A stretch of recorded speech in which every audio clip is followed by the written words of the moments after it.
每当稻田里的稻谷成熟之时，也正是稻田里的稻花虾收成的季节。稻花乡里说丰年，听取渔民笑声一片。收获上来的稻花虾还要进行分拣，十几位小姐姐也忙得不亦乐乎。这种稻花虾也叫罗氏爪虾，是他们养殖的对象。每当稻谷成熟时，他们就开始将稻田里的水放干。为了养殖罗氏爪虾，他们会在稻田里的四周挖出一道较深的水沟。水沟不仅能养殖大量的罗氏爪虾，同时也为他们收集罗氏爪虾提供了运输的通道。船只所到之处，水中的稻花虾开始躁动不安。负责收集稻花虾的工人也开始陆陆续续到场。2艘船只利用螺旋桨将稻田里的水搅浑浊。一旦水被搅浑浊后，水中的含氧量就会大大的降低。为了避免缺氧的稻花虾开始向岸边聚拢，工人就开始用抄网将岸边的稻花虾收集起来。成群的稻花虾被渔民一网打尽。可以看到稻田里的稻谷基本上成熟了。此时养殖半年的罗氏爪虾也长大了，是时候上市销售。一旦缺氧，大量的稻花虾聚集到岸边，方便他们快速的收集起来。不一会儿就收集了大半箱的稻花虾。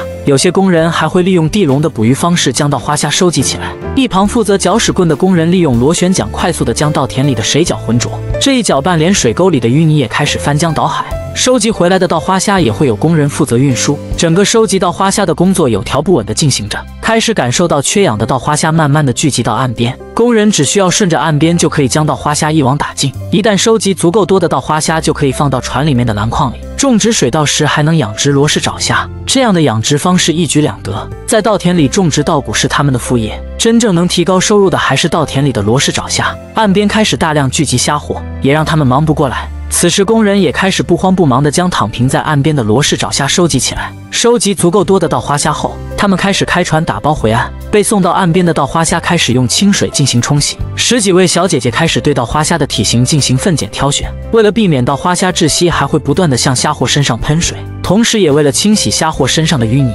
清洗和分拣的过程中也需要几十位工人进行分工合作。成千上万条虾货只能选择躺平，任由小姐姐挑选。为了避免稻花虾窒息死亡，他们必须快速地进行挑选。分拣挑选后，由其他工人进行清洗分装。在桶里的稻花虾会有源源不断的氧气进行供养，这样会大大的提高稻花虾生存的时间。稻田里的工人还在继续收集稻花虾，为了能获得巨大的收益，他们养殖的稻花虾选择世界上最大的淡水虾。罗氏爪虾别称也有很多，淡水长臂大虾、沼泽蓝虾或者直接叫泰国虾。当然这里就是泰国的养虾户。为了能快速的收集稻花虾，他们在稻田里进行分段收集。罗氏爪虾对水中溶氧含量要求非常高，不耐肥水，一旦缺氧都会聚集到岸边，所以养殖稻花虾不能施肥。养殖的过程中也要经常换水。河道中的昆虫稻谷成为罗氏爪虾最天然的饲料，罗氏爪虾排出来的粪便也为稻田里的稻谷提供最自然的肥料。这种一举两得的养殖方式为泰国养虾户提供了源源不断的收入。严重缺氧的虾货开始不断的弹跳上岸，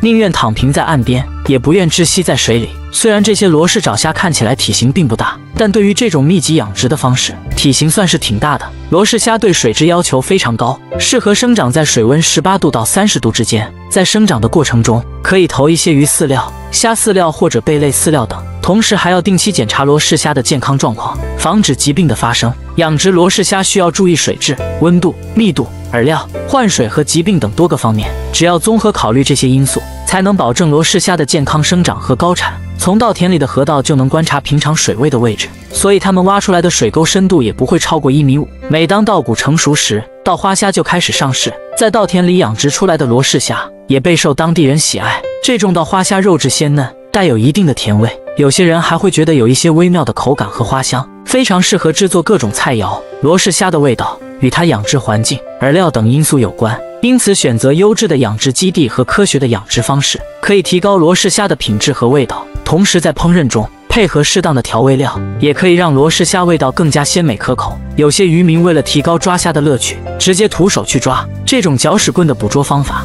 让大量的罗氏爪虾选择躺平在岸边上。看到这样的情形，我想吟诗一首：稻花香里说丰年，听取虾声一片。此时最开心的是养殖虾户了，这样的大丰收让当地渔民也看到了希望。由于大量的养殖罗氏爪虾，也让他的身价跌到了谷底，让很多当地吃不起的罗氏虾，此时也可以当饭吃。岸边大量的罗氏虾，工人随意一抄网就满满的一大网兜。这样的捕捞方式不知道大家喜不喜欢？将所有收集回来的罗氏虾全部拿到船上运输到岸边，在岸边负责分拣挑选的小姐姐也忙得不可开交，收上来的罗氏虾直接倒到地下，同时会有人用清水进行冲洗，这就是当地虾户收成罗氏虾的全过程。